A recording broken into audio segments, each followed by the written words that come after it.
Good morning. आज हम लोग सीखने वाले हैं कि सेल्स रेफरेंस। सेल्स रेफरेंस क्या होता है? आप यदि किसी भी एक्सेल में किसी भी फॉर्मूला यूज करेंगे तो उसके लिए आपको सेल्स रेफरेंस जरूरी होता है। सेल्स रेफरेंस क्या होता है और सेल क्या होता है, क्यों जरूरी होता है, ये हम बाकी से इस वीडियो में सीखने वाले हैं। Cells reference generally three type होता है। एक है रिलेटिव रेफरेंस, एक है एब्सोल्यूट रेफरेंस, एक है मिक्स रेफरेंस। रिलेटिव रेफरेंस में कोई भी हम लोग सेल को फ्रीज नहीं करते हैं। आप कोई भी फॉर्मूला को कॉपी करके अदर सेल में पेस्ट करेंगे तो उसका रेफरेंस भी चेंज हो जाएगा। एब्सोल्यूट रेफरेंस में हम एक सेल को फिक्स कर देते हैं बाय यूजिंग डॉलर साइन। तो आप उसी सेल का फॉर्मूला को कॉपी करके और कोई सेल में पेस्ट करेंगे तो उसका रेफरेंस चेंज नहीं होगा। Mix reference combination of relative reference and absolute reference. तो ये आइदर आप एक कॉलम में फिक्स कर सकते हो और एक रो फिक्स करते हैं।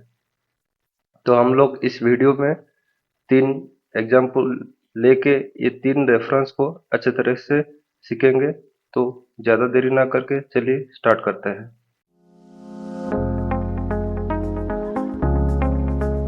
सेल्स रेफरेंस सीखने से पहले हम लोग को फर्स्ट पता होना चाहिए सेल क्या होता है। सेल होता है कोई भी कॉलम और एक रो का कॉम्बिनेशन जहाँ पर होता है, ये होता है सेल। जैसे हम यहाँ पर मार्क किए येलो मार्क, ये होता है सेल। हर सेल का एक एड्रेस रहता है, उसका नंबर जो बोलते हैं हम लोग। जैसे हम जो ये सेल सिलेक्ट किए तो आप यहाँ पर देख सकते हैं उसका नंबर आ रहा है B2, मतलब कॉलम बी में है, रो 2 नंबर है। तो कोई भी सेल का जो एड्रेस होता है तो उसका फर्स्ट डिजिट जो होता है वो रहता है कॉलम नंबर, सेकंड डिजिट जो रहता है वो रहता है रो नंबर। रिलेटिव रेफरेंस के लिए हम लोग एक एग्जांपल लिए जहाँ पर है आइटम नंबर, उसका क्वांटिटी है और उसका प्राइस है। तो हमको टोटल अमाउंट कितना है वो निकालना है। तो यहाँ पर हम लोग डायरेक्टली इसको मल्टीप्लाई करके निकाल सकते हैं। अभी हम लोग यहाँ पर समझेंगे कि रेफरेंस क्या होता है। मतलब कोई भी हम एक आउटपुट निकालने के लिए कुछ सेल का रेफरेंस दे रहे हैं। जैसे यहाँ पर एक फर्स्ट सेल दे रहे हैं B2, जो उसमें उसका क्वांटिटी है, मल्टीप्लाई कर रहे हैं C2 जिसमें उसका प्राइस है। तो ये हम D2 में दोनों सेल को रेफरेंस दे के उसका आउटपुट निकाल रहे हैं। तो ये आपका जैसे आउटपुट आया B3 और C3 का मल्टीप्लाई करके हम लोग का एक आउटपुट निकला। इसको आप डायरेक्ट कॉपी कर सकते हैं या ड्रैग करके भी आप इसका टोटल रिजल्ट निकाल सकते हैं। तो यहाँ पर हम लोग रिलेटिव रेफरेंस क्या होता है, कोई भी सेल में आप डॉलर का साइन यूज नहीं हो। आप यहाँ पर देख सकते हैं कोई डॉलर का साइन यूज नहीं हो रहा है। मतलब आप एक फॉर्मूला एक सेल में लिख रहे हैं, उसका जो रेफरेंस दिए दे रहे हैं वो यदि आप नेक्स्ट सेल में उसको कॉपी करके फॉर्मूला को पेस्ट कर रहे हैं तो वो भी उसका रिलेटिव रेफरेंस चेंज कर रहा है। नहीं कि जो B3 और BC3 रख रहा है वो चेंज होके B4 एंड C4 हो जा रहा है। ये होता है रिलेटिव रेफरेंस। मतलब आप कोई भी फॉर्मूला लिख के चेंज कर रहे हैं, उस जो फर्स्ट फॉर्मूला में आप रेफरेंस दिए थे आप सेकंड फॉर्मूला मतलब सेकंड प्लेस में पेस्ट कर रहे हैं तो उसका रेफरेंस भी चेंज हो रहा है।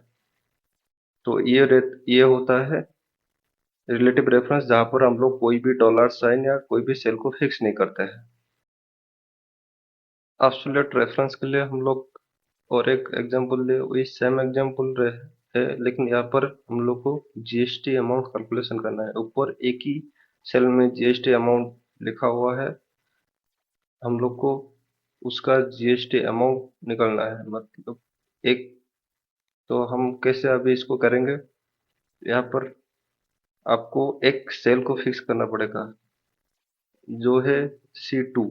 यहाँ पर आप देख सकते हैं C2 आ रहा है नेम ऑफ बॉक्स। तो इसको हम अभी लिखते हैं इक्वल टू, हम लोग यूनिट प्राइस प्राइस के ऊपर ही जीएसटी का कैलकुलेट करेंगे, इनटू आपका 18। अभी हम कोई भी सेल्स को फ्रीज नहीं कर रहे, ये देखने के लिए कि क्या प्रॉब्लम आता है हम लोग यदि एब्सोल्यूट रेफरेंस यूज ना करेंगे। तो यहाँ पर फर्स्ट सेल में आ गया, कोई दिक्कत नहीं है। हम यदि इसको ड्रैग करेंगे, मतलब वही कॉपी पेस्ट का एक शॉर्टकट है ड्रैग, तो ड्रैग करेंगे देखिए नेक्स्ट टाइम में नहीं आया, आप इसको डबल क्लिक करेंगे तो देखिए यहाँ पर कौन सा सेल का वो रेफरेंस ले रहा है। ये पर भी देखिए यहाँ पर यूनिट प्राइस को ले रहा है, इसलिए वैल्यू एरर आ रहा है।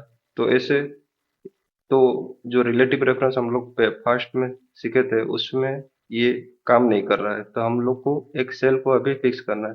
अभी कोई भी सेल को फिक्स करने के लिए हम लोग सेल उसी सेल को सिलेक्ट कर लेंगे, करके F4 दबा सकते हैं, या आप मैनुअली डॉलर साइन लगा सकते हैं Shift 4 करके, C के पहले और S के पहले। तो यह तो आपका वो सेल फिक्स हो जाएगा। तो इसके बाद आप उसको कॉपी पेस्ट कर दीजिए। देखिए आप कोई भी सेल में मिडिल में कोई भी सेल में क्लिक करेंगे तो वो खुद का रिलेटिव रेफरेंस एक ले रहा है और एक एब्सोल्यूट रेफरेंस ले रहा है, मतलब फिक्स रेफरेंस ले रहा है। तो ये रहता है आपका एब्सोल्यूट रेफरेंस, जहाँ पर आप एक सेल को फिक्स करना पड़ता है, उसका एग्जैक्ट आउटपुट। मिक्स रेफरेंस के लिए हम लोग एक एग्जांपल लिए जहाँ पर प्राइस है आपका रो में और क्वांटिटी है कॉलम में। मिक्स रेफरेंस होता है combination of relative reference and absolute reference.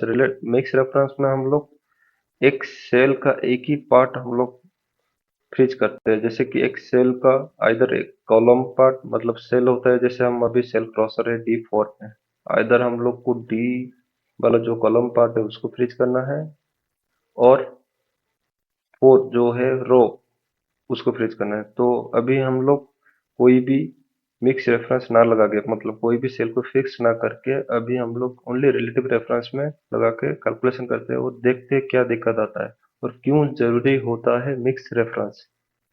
तो चलिए लगाते हैं। क्वांटिटी इनटू आपका होगा प्राइस। ये हो गया, आपका रिजल्ट आ गया। उसके बाद आप ड्रैग करके देखिए, तो यहाँ पर जो लास्ट सेल में है, यहाँ पर हम लोग जब क्लिक करें उसका रेफरेंस जो लेना था 16:16, लेकिन वो अलग कुछ ही ले रहा है। तो यहाँ पर हम लोग जब ड्रैग कर रहे हैं तो मेरा जो सी वो फिक्स होना चाहिए। अभी हम इसको क्लिक करिए, देखिए यहाँ पर जो C4 लिया हुआ है, C4 का कॉलम हम लोग का फिक्स रहना चाहिए, तब हम लोग ड्रैग करेंगे तो कोई दिक्कत नहीं होगा। तो हम लोग अभी सी से पहले Shift 4 दबा के उसको फिक्स कर दिए। अभी उसको ड्रैग कर देंगे। ड्रैग करने के बाद आप लास्ट सेल में क्लिक करिए, देखिए उसका अभी 16:16 ले रहा है। मतलब अब इसमें क्या किया कि हम लोग ओनली कॉलम को फ्रीज किया, नॉट कि पूरा सेल को फ्रीज किए। अभी कॉलम को क्यों फ्रीज किए, पूरा सेल को क्यों नहीं फ्रीज किए, वो भी हम लोग समझेंगे। तो अभी हो गया आपका एक सेल में एक पार्ट को फ्रीज किया, अभी और एक सेल में हमको पार्ट फ्रीज करना पड़ेगा। क्यों?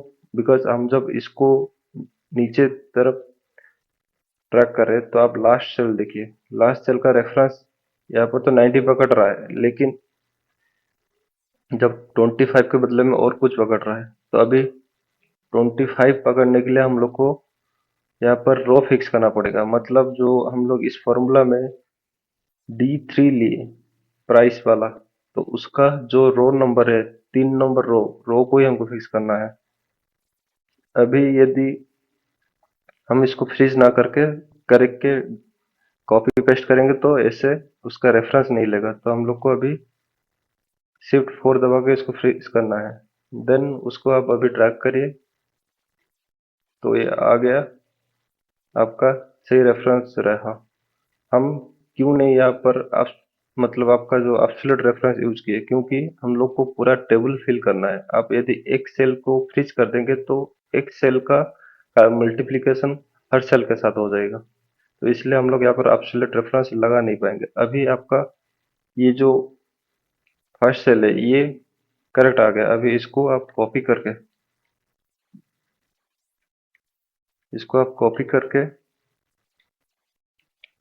पूरा टेबल में पेस्ट कर दीजिए।